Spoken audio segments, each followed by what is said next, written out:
Shalom. Kiranya berkat Tuhan selalu limpah dalam hidup kita. Hari ini saya akan menyampaikan firman dengan judul Alkitab Firman Allah Tanpa Salah. Saudara, kita sedang hidup dalam dunia yang penuh dengan tantangan. Dan untuk itu kita membutuhkan petunjuk untuk kita bisa berkemenangan dan teguh menghadapi gelora zaman. Dan kita sangat bersyukur kalau penasehat kita bukan hanya orang yang pintar, orang yang bijaksana, tetapi Allah sendiri yang memberikan petunjuk kepada kita. Dan bersyukur Dia sudah memberikan Alkitab supaya kita memahami isi hatinya, agar kita sungguh-sungguh dituntun pada kehidupan yang kekal, pada kehidupan yang berhasil dan berguna, bermanfaat bagi orang lain. Matius 4 ayat 4 berkata, manusia tidak hidup dari roti saja, tapi dari setiap firman yang keluar dari mulut Allah.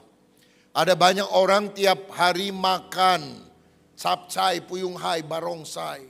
Badannya jadi montok. Tapi kalau saudara tidak suka baca kitab suci, imanmu akan rontok. Karena kita perlu keseimbangan makan jasmani dan juga makan rohani. Alkitab juga adalah buku petunjuk, manual book. Kalau saudara beli kompor, selain dapat kompornya, saudara juga dapat buku petunjuk bagaimana cara menggunakan kompor tersebut. Kalau saudara beli motor, saudara juga mendapatkan motor sekaligus buku petunjuk bagaimana cara penggunaan yang baik. Kalau motor dan kompor yang relatif murah harganya, ada buku petunjuknya, apalagi kita manusia, ciptaan Allah yang tertinggi. Dan bersyukur Tuhan telah menitipkan buku petunjuknya supaya kita bisa menyesuaikan dengan handbook, manual book ini, supaya kita sungguh-sungguh menjadi orang yang berkenan kepada Allah. Alkitab menuntun kita pada jalan keselamatan. Billy Graham, penginjil terkenal abad 20 berkata, Alkitab adalah peta jalan yang menunjukkan jalan ke sorga. Kita juga membutuhkan Alkitab untuk hidup berhasil, hidup berguna. George Washington, Presiden Amerika yang pertama berkata, tidak mungkin dengan benar mengatur dunia tanpa Tuhan dan Alkitab. Mega korupsi sedang menggoncang Indonesia. Dari pertambangan saja 300 triliun, sekarang ini Pertamina diduga bisa 1.000 triliun, saudara-saudara. Siapa yang selama ini beli Pertamax? Ternyata dikibulin semua kita. Pertalite, saudara-saudara. Dan ini sudah berlangsung bertahun-tahun. Memang orang kalau tidak takut akan Tuhan, itu menyengsarakan seluruh rakyat. Bahkan saya lihat kemarin pejabat-pejabat pemerintah belinya bukan di Pertamina lagi, sudah beli di tempat yang lain. Ini kan mengerikan. Tidak mungkin memerintah tanpa takut akan Tuhan dan tanpa Alkitab. Karena firman Tuhan ini menunjukkan jalan kebenaran yang harus kita tempuh. Nah, kita harus sadar bahwa Alkitab adalah firman Allah sendiri. Dia bukan hanya pemikiran manusia, pendapat manusia, tetapi ada Allah melalui Roh Kudus yang bekerja. Walaupun mungkin yang menulis adalah Musa, Daud, Petrus, manusia biasa. Tetapi sebetulnya mereka dituntun oleh Roh Allah. Sehingga tulisan yang tercantum dalam kitab suci ini tidak salah dan sesuai dengan kehendak Allah. 2 Timotius 3 ayat 16 dan 17 mencatat. Segala tulisan yang diilhamkan Allah memang bermanfaat untuk mengajar, untuk menyatakan kesalahan, untuk memperbaiki kelakuan, dan untuk mendidik orang dalam kebenaran. Dengan demikian tiap-tiap manusia kepunyaan Allah diperlengkapi untuk setiap perbuatan baik. Tulisan ini diilhamkan Allah. Diilhamkan Allah artinya dihembusi nafas Allah. Theopneustos dalam bahasa Yunaninya. Artinya walaupun manusia yang menulis, tapi Allah yang memberikan ilham itu. 2 Petrus 1 ayat 20-21. Yang terutama harus kamu ketahui ialah bahwa nubuat-nubuat dalam kitab suci tidak boleh ditafsirkan menurut kehendak sendiri. Sebab tidak pernah nubuat dihasilkan oleh kehendak manusia, tetapi oleh dorongan Roh Kudus orang-orang berbicara atas nama Allah. Alkitab adalah firman Allah. Dan Alkitab tidak mengandung kesalahan. Sebab sumbernya adalah Allah yang benar. Sehingga apa yang disampaikan oleh Allah, dicatat oleh hamba-hambanya juga adalah kebenaran. Firman-Mu adalah kebenaran. Dalam Mazmur 119 ayat 160 ditulis, dasar firman-Mu adalah kebenaran. Dan segala hukum-hukum-Mu yang adil adalah untuk selama-lamanya. Jadi kebenaran firman itu terbukti dari apa yang Allah sampaikan. Amsal 30 ayat 5 dan 6. Semua firman Allah adalah murni. Ia adalah perisai bagi orang yang berlindung padanya. Jangan menambahi firman-Nya supaya engkau tidak ditegurnya dan dianggap pendusta. Firman Allah tidak boleh ditambah, tidak boleh dikurang. Karena harus terjaga kemurniannya, kebenarannya. Nah, masalahnya beberapa waktu ini seringkali ada tuduhan gencar kepada orang-orang Kristen bahwa Alkitab yang kita pegang sudah dipalsukan. Benarkah hal itu? Nah, saudara, kita perlu tahu bahwa perjanjian lama yang asli mayoritas ditulis oleh dalam bahasa Ibrani, ditulisnya itu dalam rentang waktu yang panjang. Antara tahun 1440 sebelum Masehi sampai tahun 400 sebelum Masehi. Jadi perjanjian lama ditulis jauh hari sebelum Yesus Kristus datang ke dunia. Nah, salinan yang tertua dalam bahasa Ibrani disebut Masoret Text. Yang lengkap itu namanya Kodeks Aleppo yang dimiliki oleh kita sekarang dari abad 10. Tapi yang paling lengkap dari Kodeks Leningrad di abad 11. Maksud saya begini. Alkitab itu waktu diilhamkan Allah atau orang menulisnya dengan ilham Roh Kudus, kan mereka pakai media untuk menulis. Nah, media yang digunakan itu adalah terutama perkamen, gulungan daripada kulit binatang. Lalu di kemudian hari maju teknologinya menjadi papirus, kertas dari orang-orang Mesir. Tapi saudara tahu, nulis di kulit binatang, nulis di kertas, itu kan ada jangka waktunya. 100 tahun aja udah lapuk, saudara sekalian, atau lebih dari itu lapuk. Makanya tulisan asli itu kemudian sebelum mereka lapuk disalin dan itulah disebut sebagai manuskrip penyalinan kitab suci sehingga kita bisa mendapatkan salinannya di dalam Ibrani, Yunani dan juga terjemahannya termasuk di dalam bahasa Indonesia. Nah, yang paling lengkap khususnya dalam perjanjian lama ya, dari Kejadian sampai Maliahi karena urutan dalam kitab Kristen. Itu disebut kodeks, artinya kumpulan kitab yang ditemukan di kota Aleppo di Suriah. Tapi yang paling lengkap kodeks Leningrad karena sekarang ini disimpan di kota Leningrad yang ada di Rusia pada abad 10 dan abad 11. Masalahnya Islam baru muncul abad ke-7. Lalu dia ada beberapa orangnya bilang, berarti kitab suci pernah dipalsukan. Tidak seperti aslinya, karena kita nggak tahu nih, abad 8, abad 9, abad 10, abad 11, apa memang abad-abad ini sesuai dengan aslinya. Tetapi saudara sekalian, pandangan bahwa Alkitab khususnya perjanjian lama dipalsukan itu dibantah. Karena apa? Pada tahun 1946 sampai tahun 1958 secara berkala dalam penggalian arkeologi yang memakan waktu kira-kira 10 tahun. Ditemukan gulungan naskah Laut Mati, Dead Sea Scroll di daerah Qumran di Israel yang berasal dari abad kedua sebelum Masehi hingga abad ke-1 sebelum Masehi yang isinya sama dengan salinan yang ada sekarang yang saya sebut tadi Kodeks Aleppo dan Kodeks Leningrad. Saya jelaskan begini. Saudara-saudara, kalau saudara ke Israel dekat Laut Mati, ada daerah namanya Qumran. Satu kali ada seorang gembala domba, dombanya itu nyasar, saudara. Lari ke sana, dia panggil-panggil, nggak mau balik. Akhirnya dia ambil batu, dia lempar. Kalau dombanya misalnya di sini, dia lempar lebih jauh ke sana, supaya batunya ini menyebabkan si domba lari kepada dia. Waktu dia lempar-lempar tiba-tiba dengar dung. Dia pikir suara apa ya? Waktu dia cari, dia temukan di antara lubang-lubang gua tersebut ada tembikar seperti ini. Dan waktu dilihat isinya adalah tulisan-tulisan kuno yang dia tidak bisa pahami. Lalu dibawa kepada otoritas yang mengerti, diterjemahkan dan ternyata ini penemuan kitab suci perjanjian lama yang setelah diteliti oleh radiokarbon dan sebagainya. Ini usianya abad kedua atau abad ke-1 Masehi. Kira-kira 200 tahun sebelum Yesus dilahirkan.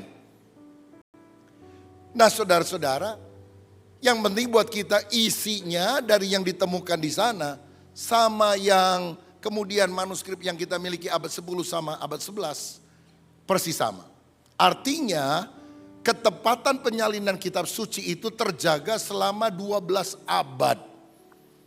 Kalau Islam muncul abad 7, ada beberapa tuduhan yang bilang dipalsukan karena kita punya teksnya di abad 10, abad 11. Sekarang kita balik lagi ke 12 abad kemudian, 12 abad semula, berarti 1200 tahun, ternyata persis sama tulisan yang kita miliki sekarang yang menjadi dasar dari penerjemahan Alkitab King James Version dalam bahasa Inggris termasuk bahasa Indonesia sama dengan penemuan yang ada di sini. Saya berdoa nanti waktu penemuan pembukaan The Journey, kalau Tuhan izinkan walaupun biayanya besar, saya mau pinjem manuskrip ini saudara dari Israel supaya bisa dilihat oleh orang di Bandung. Doakan ya. Supaya kita tahu bahwa ini adalah bukti sejarah yang tidak bisa dibantah. Buat kita intinya Alkitab isinya tidak ada yang dipalsukan. Alkitab adalah firman Allah yang benar. Nah saudara-saudara, selanjutnya kita melihat. Kenapa kita percaya bahwa salinan Alkitab itu benar? Karena manuskrip Alkitab jumlah salinannya itu jauh lebih banyak dari semua tulisan kuno yang lain. Misalnya, Perjanjian Lama punya lebih dari 10.000 fragmen bahasa Ibrani. Fragmen artinya bagian ayat-ayat, walaupun tidak lengkap ya. Kalau yang lengkap itu namanya kodeks. Kalau bagian-bagian itu namanya fragmen. Ada misalnya penemuan dari kitab Mazmur saja atau kitab Nabi Yesaya saja. Itu jumlahnya 10.000. Ditambah lebih dari 19.000 fragmen bahasa-bahasa lain. Karena dari bahasa Ibrani kan diterjemahkan bahasa Yunani, bahasa Syria dan sebagainya. Dalam perjanjian baru lebih banyak lagi, lebih dari 5.800 manuskrip Yunani yang lebih lengkap. Ya, perjanjian baru lengkap. Lebih dari 10.000 manuskrip bahasa Latin, lebih dari 9.300 bahasa lain, bahasa Syria, Koptik Mesir, Armenia dan sebagainya. Jadi total untuk perjanjian baru yang disalin itu lebih dari 25.000 salinan. Saudara perlu tahu, zaman itu belum ada mesin cetak. Jadi orang harus menyalinnya. Dan kalau ada salah salin saja sedikit, maka mereka membuat sebuah upacara penguburan tulisan tersebut. Diperlakukan seperti seorang manusia dikubur dengan upacara. Karena mereka sangat menghormati kitab suci sehingga tingkat kesalahan harus zero. Nah, ada 25.000 salinan yang ada. Naskah tertua perjanjian baru adalah Papyrus Rylands P52 sekitar tahun 125 Masehi, ayat-ayat yang diambil dari Injil Yohanes. Yohanes mati itu tahun 90 sampai tahun 100. Jadi tulisan yang ditulis oleh dia itu masih ada 25 tahun kemudian setelah kematiannya. Berarti sangat dekat sekali dengan masa hidup daripada penulisnya. Saya tunjukkan bagan ini supaya saudara mengerti karena mungkin jarang saudara terima pengajaran semacam ini. Lihat perjanjian baru penulisan tahun 50 sampai 100 Masehi, salinan yang ada 25.000 lebih pada jarak dengan naskah aslinya kira-kira 50 tahun sampai 300 tahun. Sedangkan buku lain, Iliad, sejarah perang Galatia, sejarah Yunani, sejarah Romawi, dialog Plato, itu salinannya enggak sebanyak Alkitab. Paling banyak 1.800, paling sedikit 36. Ada seorang sejarawan Roma, Tacitus, yang menulis dan hanya ada salinan 36, tapi semua orang bilang ini naskah yang benar, akurat, tidak mungkin salah. Padahal salinnya 36, saudara sekalian. Dan penemuan itu 1.000 tahun, lebih kurang 1.000 tahun, padahal dia menulis tahun 100. Artinya setelah dia mati, baru 900 tahun kemudian salinannya itu ditulis oleh orang. Kalau Alkitab hanya jarak 50 tahun. 50 tahun itu artinya begini, kalau saya pertama kali khotbah 16 tahun, saya khotbah dari sejak muda, saudara, usia 16 tahun. Usia 50 tahun berikutnya berarti usia berapa? 66 tahun, saya menuliskan ulang semua khotbah saya yang ada di dalam transkrip menjadi sebuah buku, maka sayanya masih hidup. Sedangkan buku-buku yang lain penulisnya sudah mati. Saya mau tanya begini, kalau menurut saudara mana yang lebih logis? Yesus mati di salib, minimal ada 4 orang saksi sejarah yang hidup sejaman dengan dia. Matius, Markus, Lukas, Yohanes. Yang melihat dengan mata kepala sendiri atau setidaknya mendengar hal ini langsung dari murid Yesus. Contohnya Petrus memberitahukan kepada Markus peristiwa kematian Yesus. Saudara percaya enggak kalau saksi matanya melihat? Atau saudara lebih percaya 7 abad kemudian, 700 tahun kemudian ada orang bilang, oh bukan Yesus yang disalib. Ada orang lain yang diserupakan, mungkin Yudas Iskariot. Dia tidak mati disalib. Saya mau tanya, secara ilmiah mana yang lebih bisa dipercaya? Kesaksian dari orang yang hidup 700 tahun kemudian yang gak pernah lihat langsung, atau kesaksian orang yang mengalami secara langsung? Mengalami langsung. Dan saya mau bilang, Alkitab, Injil adalah tulisan-tulisan orang yang melihat secara langsung, mengalami secara langsung tentang siapa Tuhan. Mengapa kita digoyangkan oleh orang yang tidak melihat langsung dan hidupnya ratusan tahun setelah itu? Saya percaya Alkitab adalah firman Allah. Saya percaya Alkitab adalah benar. Alkitab tidak dipalsukan. Kita memiliki dokumen sejarah yang sangat akurat. Lagi pula Alkitab bertahan sepanjang masa. Berkali-kali berusaha dibakar oleh kaisar-kaisar Romawi. Tetapi sampai hari ini Alkitab tetap bertahan. Saya pernah pergi ke Roma, ada Colosseum dan di sampingnya ada sebuah tugu. Saya berdiri berfoto di bawah tugu itu. Dibangun pada zaman Kaisar Diokletian, salah satu yang paling kejam, membinasakan kekristenan. Dan tulisan di sana dalam bahasa Indonesia artinya, disinilah berakhirnya kekristenan. Jadi dia membuat sebuah prasasti bahwa kekristenan selesai. Karena orang-orang Kristen ditangkap, dibunuh, semua Alkitab dibakar. Tapi kemudian saya bisa berfoto sekian tahun yang lampau di monumen berakhirnya kekristenan. Dan saya orang Kristen, saya masih hidup beberapa abad setelah kaisar itu mati. Itu artinya apa? Firman Allah berusaha dibinasakan, tapi bertahan sepanjang masa. Karena Allah yang menjaganya, Allah yang memeliharanya, Allah yang membela firman-Nya. Amin saudara. Matius 24 ayat 35 berkata, langit dan bumi akan berlalu, tetapi perkataanku tidak akan berlalu. Alkitab adalah buku yang paling banyak dicetak dan selalu up to date.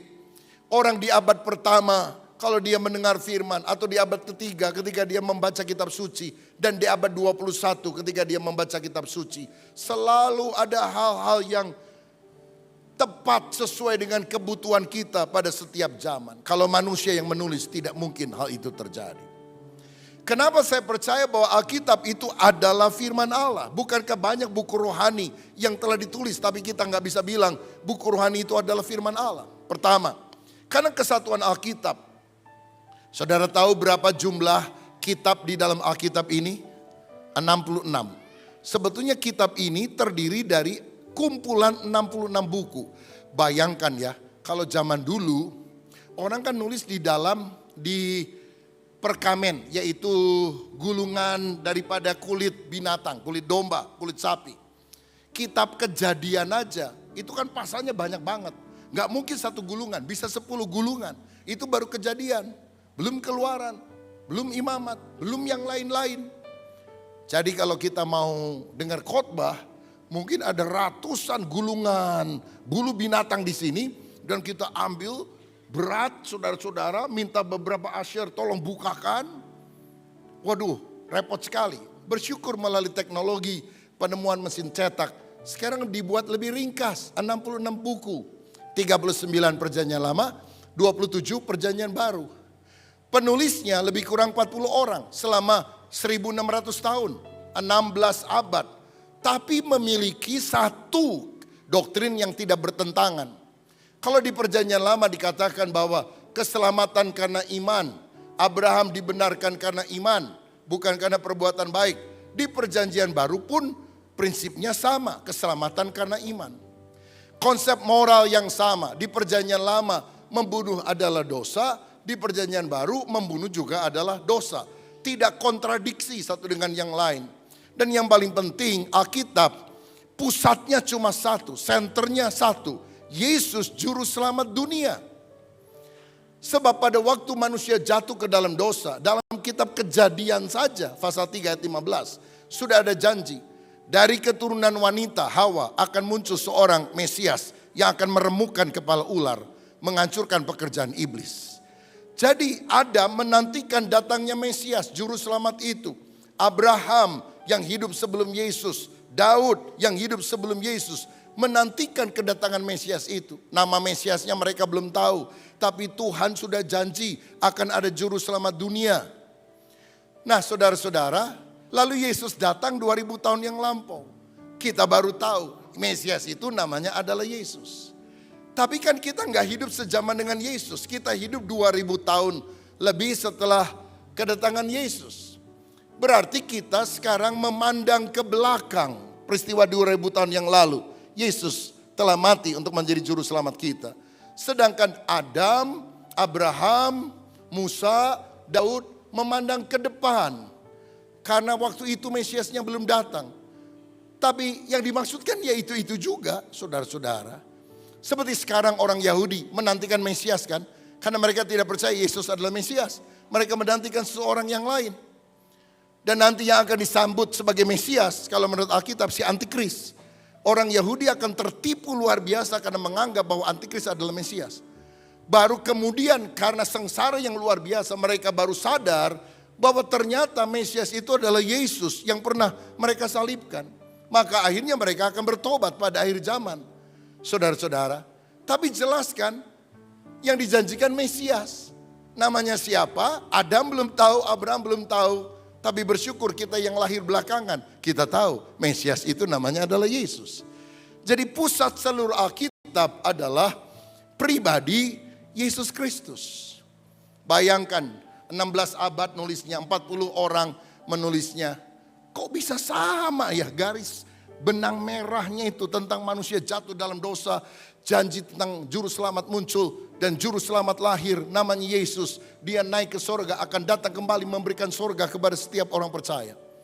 Coba seandainya saya minta di antara kita yang hadir ada 40 orang yang saya minta jadi volunteer. Saya kasih satu lembar kertas. Tolong ceritakan kisah Sun Gokong siluman monyet. Halaman 1, halaman 2, halaman 3 sampai halaman 40. Saya kasih waktu setengah jam untuk saudara menulis masing-masing satu halaman. Kemudian saya urutkan halaman 1 sampai halaman 40. Saya mau tanya, kira-kira ceritanya nyambung atau enggak? Enggak nyambung. Kenapa? Rambut boleh sama hitam, pikiran berbeda-beda. Tapi kitab suci, penulis yang enggak saling kenal, hidup di tempat yang berbeda, 1600 tahun jangka waktunya, tapi kok benang merahnya sama, sehingga Alkitab ini bisa nyambung. Ada aktor intelektual di balik semuanya. Itulah Allah Roh Kudus yang menuntun firman Allah tidak pernah salah. Dan kita memegang janji Allah yang sangat luar biasa. Yang kedua, kenapa kita percaya Alkitab adalah firman Allah? Karena nilai kebenarannya teruji tepat. Secara sains misalnya. Ada perdebatan bumi itu datar atau bulat. Kalau saya baca Yesaya 40 ayat 22, dikatakan dia yang bertahta di atas bulatan bumi yang penduduknya seperti belalang. Jadi kalau menurut Alkitab bumi itu bulat saudara, bukan datar. Ya nggak apa-apa kalau ada yang percaya bumi datar, tapi Yesaya bilang bumi itu bulat, begitu. Kemudian orang dulu pikir bumi yang besar ini kok bisa tetap utuh ya, tidak jatuh di dalam kebinasaan. Karena ada tiang-tiang yang menopang.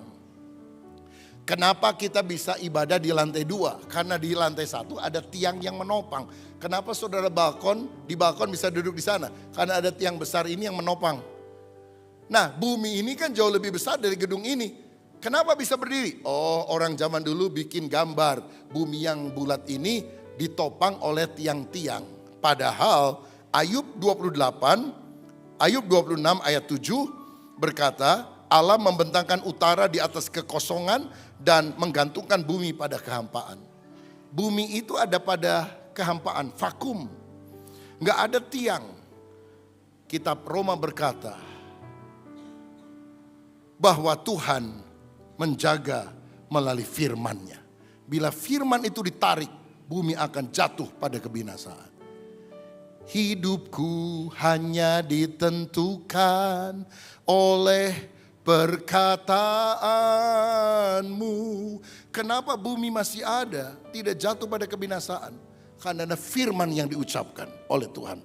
Bumi jadilah engkau dan tetap di posisimu. Sampai satu kali Tuhan menarik firman-Nya, semuanya akan binasa. Penemuan gelombang radio telah dicatat dalam Ayub 38 ayat 35. Dapatkah engkau melepaskan kilat sehingga sabung menyambung sambil berkata kepadamu ya?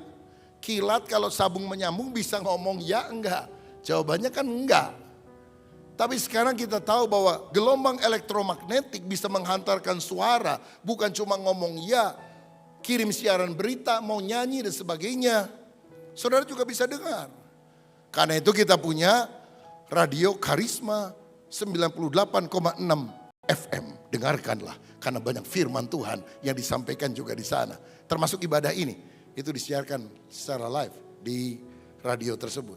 Secara sejarah, saudara-saudara, ada banyak penemuan arkeologi yang ternyata membuktikan bahwa apa yang dicatat Alkitab benar. Ada yang bilang bahwa Raja Belsasar itu cuma dicatat di Alkitab, nggak ada di kitab yang di tulisan-tulisan yang lain. Ternyata ada prasasti yang menemukan bahwa Raja Belsasar menjadi Raja Babel. Lalu buku yang lain bilang raja terakhir keturunan Nebukadnezar yang kemudian dikalahkan oleh kerajaan Persia namanya adalah Nabonidus dan bukan Belsasar. Jadi pasti Alkitab yang salah. Liciknya begitu saudara. Ketika ada literatur yang beda dengan Alkitab, yang pasti disalahkan Alkitab, bukan literatur itu. Tapi ternyata terbukti bahwa raja terakhir namanya Nabonidus. Tapi pada waktu dia tua, dia pergi ke hutan dan mendalami agama-agama purba. Lalu pemerintah diserahkan kepada anaknya yang bernama Belsasar. Jadi secara de jure, secara hukum, yang menjadi raja masih bapaknya Nabonidus. Tapi de facto secara kenyataan yang menjadi raja adalah anaknya. Jadi Alkitab tidak pernah salah. Oh, contoh begini banyak saudara. Kalau saudara mau tahu, masuklah STT Karisma. Karena waktu terlalu singkat untuk menjelaskan dalam sebuah khotbah tentunya. Juga nubuatan-nubuatan di dalam Alkitab. Misalnya Raja Nebukadnezar bermimpi tentang patung besar kepala dari emas melambangkan kerajaan Babel dengan Nebukadnezar sebagai rajanya. Kemudian digantikan oleh dadanya dari perak menggambarkan kerajaan Persia. Kalau Babel itu Irak sekarang, Persia itu Iran. Kemudian bagian perutnya itu adalah perunggu, mulia, hebat tapi tidak seperti pendahulunya. Ini Yunani, Alexander the Great pernah menjadi raja. Kakinya itu dari besi, keras, dan itu kerajaan Roma.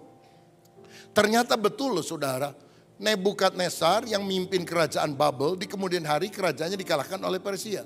Persia dikalahkan oleh Yunani. Yunani dikalahkan oleh Roma. Tapi dikatakan tiba-tiba ada batu yang menggelinding dan menghancurkan semuanya. Dan itulah kerajaan Allah yang akan berdiri tetap pada akhir zaman. Yesus menjadi raja sampai selama-lamanya. Amin saudara. Nah, nubuatan tentang Kristus, tentang namanya, tempat kelahirannya, apa yang dia ucapkan, bagaimana dia akan ditusuk tapi tulangnya tidak dipatahkan, juga dicatat semuanya secara lengkap di dalam Alkitab. Karena itu, bacalah firman. Mengapa? Faedah firman itu sangat luar biasa. Mazmur 1 ayat 1-3 mencatat hal ini. Berbahagialah orang yang tidak berjalan menurut nasihat orang fasik, yang tidak berdiri di jalan orang berdosa, yang tidak duduk dalam kumpulan pencemooh. Tapi yang kesukaannya ialah Taurat Tuhan, dan yang merenungkan Taurat itu siang dan malam. Ia seperti pohon yang ditanam di tepi aliran air, yang menghasilkan buahnya pada musimnya, tidak pernah layu daunnya, apa saja yang diperbuatnya berhasil. Yang pertama, kalau saudara baca mendengarkan firman Tuhan, itu mendatangkan kebahagiaan dalam hidup kita. Yeremia 15 ayat 16, apabila aku bertemu dengan perkataan-perkataanmu, maka aku menikmatinya. Firmanmu menjadi kegirangan bagiku, menjadi kesukaan hatiku, sebab namamu telah diserukan atasku, ya Tuhan Allah semesta langit.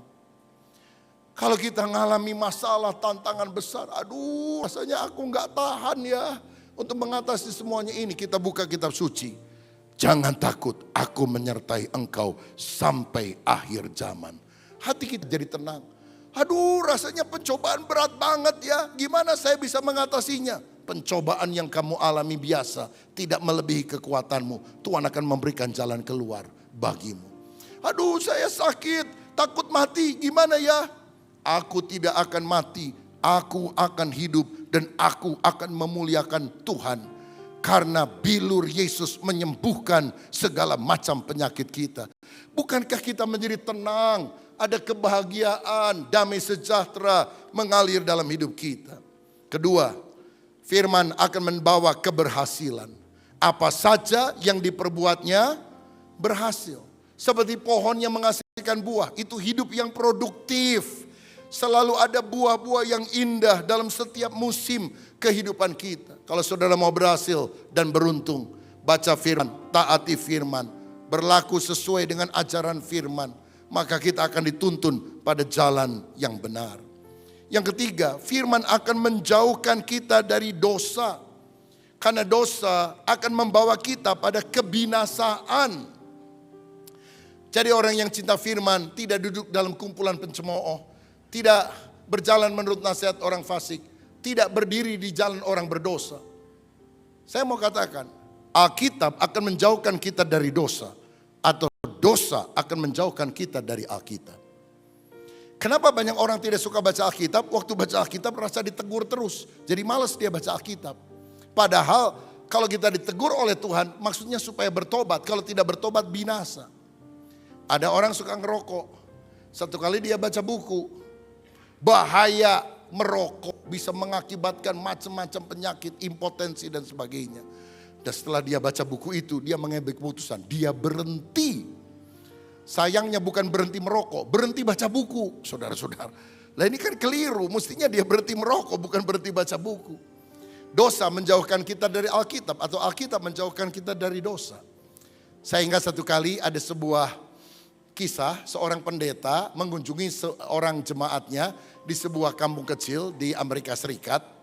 Dan pendeta waktu masuk rumah itu melihat di meja itu ada Alkitab. Dia pikir, wah bagus nih jemaat saya ada Alkitab di mejanya. Berarti dia suka baca Alkitab dong. Lalu dia perhatikan ada uang $100 tercecer di meja tersebut. Ya, jadi waktu ngobrol-ngobrol dan sebagainya, matanya lihat uang $100 dan dia mulai pikir, ini siapa aja bisa ngambil nih. Ya, jadi supaya nggak hilang, dia masukkan, diselipkan ke dalam Alkitab. Nah, setelah pendetanya pulang, suami istri ini ngomong, tadi saya taruh uang $100 kok hilang ya? Suami bilang lihat dulu, dicari nggak ketemu saudara. Dan akhirnya istri bilang, ini pasti pendeta yang nyolong. Tadi sebelum pendeta datang ada duit $100, sekarang duitnya hilang. Sejak itu kepahitan saudara-saudara, nggak pernah mau ke gereja. Dendam, pendeta, khotbah tapi nyolong. 3 bulan kemudian, nggak sengaja mereka berpapasan di sebuah supermarket. Hei ibu, apa kabar? Sudah lama nggak ke gereja, kemana aja? Ibu pikir, ini kesempatan saya ngomonglah apa adanya. Maaf Pak Pendeta, saya memang sengaja 3 bulan gak ke gereja. Karena saya ternyata lihat Pak Pendeta itu munafik. Pak Pendeta kunjungi saya tapi ternyata curi uang $100 punya saya. Hah? Curi? Oh saya ingat. Memang waktu kita ngobrol saya lihat ada uang $100. Dan saya pikir jangan-jangan nanti ada orang mencuri nih. Atau keleleran, lupa, kebuang dan sebagainya. Maka saya masukkan di belakang sampul Alkitab ini. Karena saya lihat kan ada Alkitab di meja. Saya pikir Bapak Ibu kan tiap hari baca Alkitab. Heran juga ya, kenapa 3 bulan gak bisa temukan uang itu di dalam Alkitab. Apa Ibu suka baca Alkitab tiap hari? Karena mestinya kalau besoknya baca Alkitab kan langsung ketemu. Langsung wanita itu bilang, aduh maaf memang saya jarang-jarang baca Alkitab. Lalu ngapain taruh Alkitab? Oh supaya semua orang tahu saya orang Kristen. Makanya saudara-saudara, Alkitab menjauhkan kita dari dosa, tapi dosa menjauhkan kita dari Alkitab. Haleluya. Jadi kalau ada istri yang suka menggeladah pakaian suami, cari uang dan sebagainya, dan suami itu tidak bertobat, masukin Alkitab, saudara-saudara. Dia nggak akan duga bahwa itu ada di sini, karena dia jarang baca Alkitab. Tapi udah dengar gini semuanya jadi tahu ya. Alkitab menjauhkan kita dari dosa. Karena dosa mengakibatkan kebinasaan. Padahal Tuhan ingin agar kita berjalan dalam kebenaran. Dalam hatiku aku menyimpan janjimu supaya aku tidak berdosa terhadap engkau. Kata Mazmur 119 ayat 11. Yang terakhir yang keempat. Alkitab akan membuat kita mengenal Allah dan dikenal oleh Allah. Yohanes 17 ayat 3. Inilah hidup kekal. Yaitu mengenal Allah dan mengenal Kristus. Mengenal Allah mendatangkan keselamatan kekal dalam hidup kita. Kalau kita baca Alkitab, kita tahu Tuhan maunya apa. Bukan cuma maunya kita yang dituruti Tuhan. Tuhan juga punya kemauan. Pergilah, jadikan semua bangsa muridku. Baptislah, ajarlah. Bukankah itu amanat agung yang merupakan kerinduan hati Tuhan yang kita harus tangkap dan kita lakukan. Mari kita mengenal pribadi Tuhan. Dan yang paling utama, kita dikenal oleh Tuhan. Seperti Musa yang menerima perintah Allah, lalu dia mentaatinya. Sehingga Ulangan 34 ayat 10 berkata demikian. Ulangan 34 ayat yang ke-10. Seperti Musa yang dikenal Tuhan dengan berhadapan muka, tidak ada lagi yang bangkit di antara orang Israel. Yang paling penting itu bukan cuma mengenal Tuhan atau rasa kenal, tapi dikenal oleh Tuhan. Karena di dalam ayat yang ke-6 dari Mazmur 1 tadi dikatakan demikian. Mazmur 1 ayat 6. Sebab Tuhan mengenal jalan orang benar. Kalau kita hidup benar, dikenal sama Tuhan loh saudara. Yang paling penting bukan rasa kenal Tuhan, tapi Tuhan kenal kita. Saudara kenal gak dengan Presiden Prabowo Subianto? Oh sering saya lihat di TV, sering muncul. Masalahnya Presiden kenal saudara gak? Gak kenal kan? Kita rasa kenal Tuhan. Suka dengar tentang Tuhan. Kalau saya pergi ke gereja dengar khotbah, Tuhan kenal kita enggak? Jangan sampai nih kita rasa kenal Tuhan. Tuhan, aku sudah bernubuat, mengusir setan, menyembuhkan orang. Tuhan bilang, enyahlah engkau. Aku tidak kenal engkau, hai engkau pembuat kejahatan. Apa saudara yakin Tuhan kenal kita? Kalau kita sungguh bertobat, datang sama Tuhan, baca firman setiap hari, berdoa kepada Tuhan. Tuhan akan dekat kepada kita. Kita mengenal Dia, Dia juga mengenal kita. Karena itu saya dorong saudara, ikutilah program Gedor, Gerakan Doa dan Firman. Kita punya komitmen sejak 1 Januari, baca 1 pasal saja, gak usah banyak-banyak, 1 pasal. Hari ini Lukas 17. Baca 1 pasal, nggak sampai 5 menit saudara-saudara. Tapi jawab 3 hal. Kebenaran, koreksi, komitmen. Kebenaran apa yang saya temukan dalam pembacaan hari ini? Koreksi apa yang saya harus lakukan? Dan komitmen apa yang saya mau buat menanggapi firman. Lalu berdoa untuk orang-orang di sekitar kita. Berdoa untuk kebutuhan pribadi. Supaya kita mengenal dan dikenal oleh Allah. Saya berdoa, saudara jadi orang Kristen yang tidak hanya disuapin oleh pendeta waktu saudara dengar khotbah, tapi tiap hari baca Alkitab, baca kitab suci, Karena ini fondasi kekristenan yang membedakan Kristen sejati dan Kristen KTP. Maukah saudara hari ini mengambil keputusan? Saya mau cinta Tuhan. Yesus adalah firman yang hidup. Alkitab adalah firman yang tertulis. Tidak bisa memisahkan keduanya. Saudara cinta Yesus, saudara baca surat cintanya. Saudara tidak suka baca surat cintanya, engkau kurang mencintai Yesus. Kalau saudara dan saya mau mengambil keputusan, baca Alkitab. Satu pasal saja setiap hari. Ada penuntunnya di apps GB Battle. Ada bukunya, Gerakan Doa dan Firman. Engkau bisa minta kepada pengurus. Ada linknya. Setiap hari hanya satu pasal. Hari ini Lukas 17, besok berikutnya. Supaya kita sungguh-sungguh makin mengenal firman. Firman yang tidak mungkin salah. Karena berasal dari Allah yang maha benar. Tuhan Yesus memberkati kita semuanya. Amin.